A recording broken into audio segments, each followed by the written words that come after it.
an enormous gulf between the Japanese conceptions of such warfare and their actual accomplishments. That was the conclusion of the U.S. Naval Technical Mission to Japan, written after the surrender, after the mission's representatives had examined every piece of anti-submarine technology the Japanese Navy possessed and had interviewed the officers responsible for defending against Allied submarines and for operating their own. The gulf the report described was not about courage or willingness to fight. It was about detection. The Japanese submarine fleet had spent 4 years being found, tracked, and killed by an American system it could not see, could not hear, and could not understand. And the men who survived to explain what had happened to them could not explain it because the system that killed their shipmates operated on principles the Japanese Navy had never developed and, in several cases, had never encountered. The I-52 is the clearest single demonstration of what that gulf looked like in practice. On the night of June 23, 1944, the submarine was running on the surface in the mid-Atlantic, roughly halfway between the Cape Verde Islands and the coast of West Africa. She was a Type C3 cargo submarine, 108 meters long, carrying 228 tons of raw materials and 2 metric tons of gold, bound for occupied France on a supply run coordinated with the German Navy.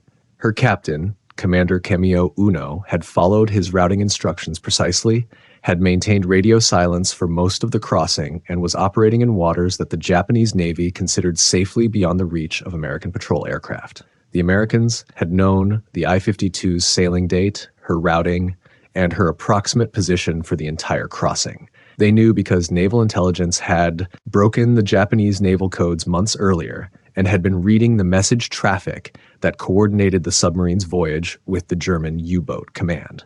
When the I-52 surfaced on the night of June 23rd to meet the German submarine U-530, 2 TBF Avenger torpedo bombers from the escort carrier USS Bogue were already airborne and heading for the rendezvous coordinates.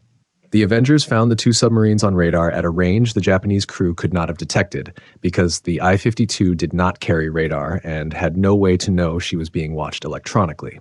The aircraft dropped sonobuoys, a technology the Japanese Navy did not possess.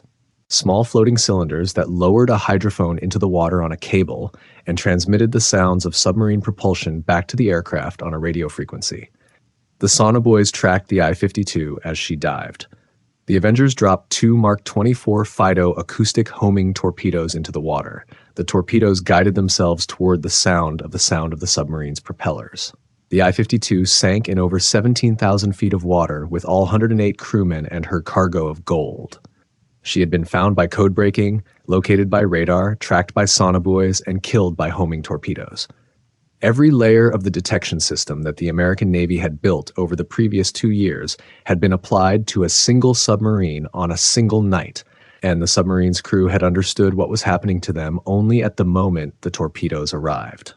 If you're watching this and finding it interesting, it would mean a lot if you hit subscribe. We make content like this every week, and your support helps us keep going.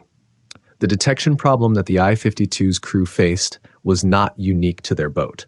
It was structural to the Japanese submarine fleet, and the structure of the problem had been visible since early 1943 to anyone in the Japanese Navy willing to examine the lost data.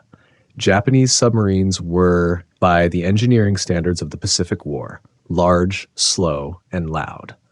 The Imperial Japanese Navy had designed its submarine fleet for a specific mission, fleet engagement. Japanese doctrine called for submarines to operate ahead of the combined fleet, locating and shadowing the enemy battle fleet, reporting its position, and launching torpedo attacks against capital ships. This doctrine produced submarines that were built for range, surface speed, and heavy torpedo armament. The I-class fleet submarines displaced over 2 500-ton surfaced, carried aircraft in some variants, and could cruise more than 16,000 nautical miles without refueling. They were among the largest submarines in the world. The size was a liability in every dimension that mattered for survivability. A larger hull produced a larger radar cross-section, which meant American radar sets could detect a surface Japanese submarine at greater ranges than they could detect a smaller German U-boat. A larger hull produced more noise underwater, which meant American sonar could track a submerged Japanese submarine at ranges where a quieter boat would have been invisible. The I-class submarines were slow to dive compared to German boats, taking roughly a minute to submerge from a surface running state, which gave an attacking aircraft approximately 60 seconds of vulnerability, during which the submarine was partially above water, partially below, and unable to maneuver in either medium. A German Type 7 could crash dive in 30 seconds. The 30-second difference was frequently the difference between survival and a depth charge pattern arriving before the boat reached a safe depth. The Japanese submarine fleet had no radar until June 1944. For the first 2.5 years of the Pacific War, Japanese submarines operating on the surface at night were functionally blind to any detection method that used radio waves. American destroyers and aircraft, which had been equipped with radar since 1942, could detect a surfaced Japanese submarine at distances of 5 to 15 miles in conditions of total darkness. The Japanese crew would see nothing, hear nothing, and receive no warning until shells or depth charges began arriving. The experience of being attacked out of total darkness by an enemy who could apparently see without light was, for Japanese submarine crews who survived it, profoundly disorienting. They had no framework for understanding how an aircraft could find them in the middle of the Pacific Ocean at 2 a.m. When the Japanese Navy finally began installing radar on submarines in mid-1944, the installation created a new vulnerability. American radar receivers, which were more sensitive than Japanese radar transmitters, could detect the emissions from a Japanese submarine's radar at ranges greater than the Japanese radar could detect an American ship. This meant that turning on the radar, which was supposed to help the submarine detect threats, actually advertised the submarine's position to any American ship or aircraft carrying a radar warning receiver. The USS Batfish demonstrated this with lethal efficiency in February 1945 when she sank 3 Japanese submarines in 4 days off the Philippines, detecting each one by its own radar emissions. The Japanese boats were radiating their position to the ship that killed them. The American detection system that found the I-52 and hundreds of other Japanese submarines was not a single technology. It was a layered architecture in which each technology covered the gaps left by the others, so that a submarine that evaded one detection method was caught by the next. The first layer was code breaking. American signals intelligence, operating out of Pearl Harbor and Washington, had broken the Japanese naval codes by early 1942 and could read operational message traffic that included submarine deployment orders, patrol areas, convoy routing, and rendezvous schedules. When the Japanese Navy assigned a submarine to a specific patrol area, the Americans frequently knew the assignment before the submarine reached its station. The submarine's captain, operating under radio silence and believing his orders were secure, was patrolling an area where the Americans had already positioned hunter-killer groups or rerouted convoys to avoid him. The second layer was radar. American surface ships carried SL series and later SG series surface search radar that could detect a surface submarine at ranges of 5 to 15 miles, depending on sea state and atmospheric conditions.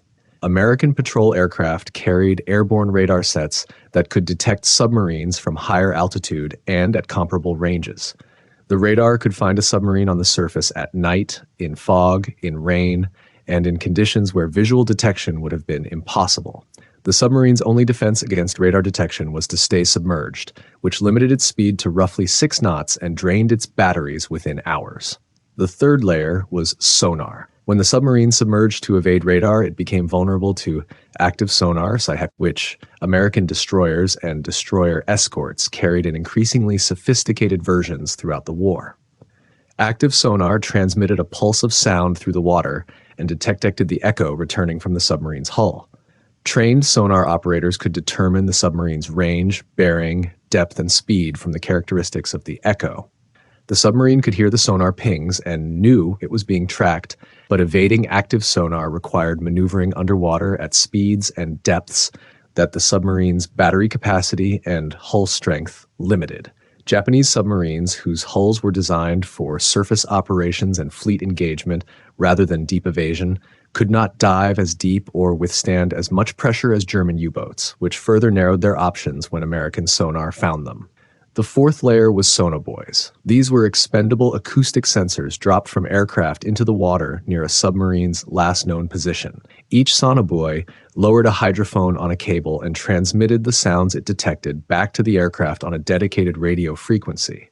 An aircraft could drop a pattern of sonophona buoys around a diving submarine and track its movements underwater without the aircraft itself needing to maintain sonar contact. The submarine crew could hear the sonobuoys splashing into the water around them and could hear the hydrophones descending on their cables, but they could not silence their own propulsion noise, which was what the hydrophones were listening for. The sonobuoys told the aircraft where the submarine was going, and the aircraft then dropped depth charges or homing torpedoes into the water ahead of the submarine's projected track. The fifth layer was high-frequency direction finding, known as HFDF or Huff-Duff. When a submarine transmitted a radio message, its signal could be detected by HFDF receivers on Allied ships, which triangulated the submarine's position from the bearing of the transmission. A single transmission lasting only seconds could give the Americans a fix accurate enough to dispatch a hunter-killer group to the area. Japanese submarines, which communicated with fleet headquarters more frequently than German U-boats did, gave the Americans a steady stream of position fixes that the Japanese Navy never understood was being collected. The Japanese attributed some of their submarine losses to bad luck, some to aggressive American patrolling, and some to unknown causes. The unknown causes were, in many cases, Huff-Duff. The Japanese Navy's inability to understand why its submarines were being found with such consistency was compounded by a failure to study the problem the way the Americans and British studied the anti-submarine problem in the Atlantic. The United States and Britain had built, by 1943, an extensive institutional apparatus for analyzing submarine warfare. The 10th Fleet in Washington served as the American Anti-Submarine Intelligence Command, tracking every known submarine in real time and directing hunter-killer groups to intercept them. The Submarine Tracking Room at the Admiralty in London did the same for the British. Both organizations drew on code-breaking, HFDF, radar intelligence, sonobuoy reports, and the after-action analyses of every submarine engagement to build an increasingly detailed picture of how to find and kill submarines. The Japanese Navy built nothing comparable. Japanese anti-submarine warfare was organizationally fragmented, doctrinally neglected, and technologically behind. The U.S. Naval Technical Mission to Japan, which surveyed Japanese military technology after the surrender, found what it described as an enormous gulf between the Japanese conceptions of anti-submarine warfare and their actual accomplishments. The Japanese High Command had considered almost every phase of advanced anti-submarine warfare at the research level, but had failed to translate research into operational capability. Their depth charges were too small. Their sonar, while functional, was dependent on slow-speed conditions that were incompatible with convoy escort. Their radar was inferior to American radar and arrived years later.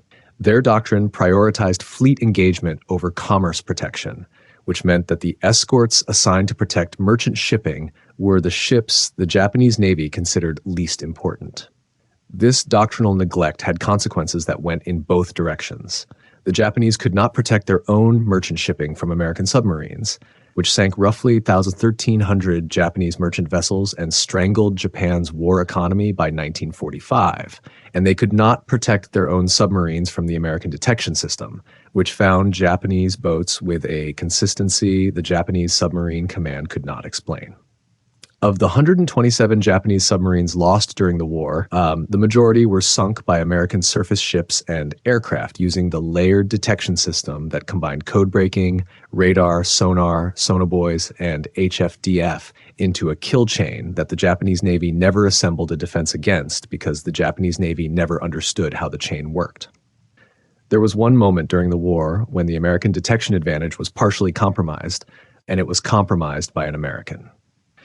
In June 1943, Congressman Andrew May of Kentucky, the chairman of the House Military Affairs Committee, held a press conference after returning from an inspection tour of the Pacific.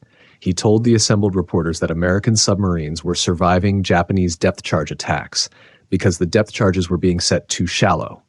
The statement was reported in the press. The Japanese Navy read the report. Within months, Japanese depth charges began arriving at greater depths, and American submarine losses increased. Vice Admiral Charles Lockwood, the commander of Pacific Submarine Forces, estimated after the war that Congressman May's disclosure had cost approximately 10 submarines and 800 American lives. The Japanese, who had been setting their depth charges based on a doctrinal assumption rather than an analysis of actual American submarine operating depths, corrected the error because an American congressman had given them the answer their own anti-submarine apparatus had been unable to discover. The incident is revealing precisely because it was an exception.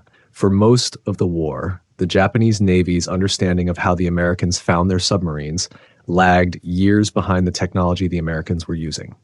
Japanese submarine crews that survived encounters with American hunter-killer groups reported being attacked without warning, tracked without explanation, and found in conditions that should have made detection impossible. The reports accumulated in the files of the Japanese Submarine Command and the pattern they described, which was that the Americans could find Japanese submarines anywhere, at any time, in any weather, was never matched with an explanation that accounted for the full scope of what the Americans were doing. The code breaking was secret. The sonobuoys were new. The radar was ahead of anything the Japanese possessed. The HFDF was a technology the Japanese did not know was being used against them. The I-52, on the night she was sunk, was found by all of them at once. Her captain had followed his orders precisely, maintained radio discipline, and operated in waters where he believed he was safe. He was killed by a system he could not see, built by an industrial and intelligence establishment whose scale he could not have imagined. And the 2 tons of gold he was carrying settled to the bottom of the Atlantic in 17,000 feet of water, where it sat for 50 years until a salvage expedition located the wreck in 1995. The submarine was found on the ocean floor in the exact position the American kill reports from 1944 had recorded, which meant the system that found her in 1944 had plotted her position more accurately than her own captain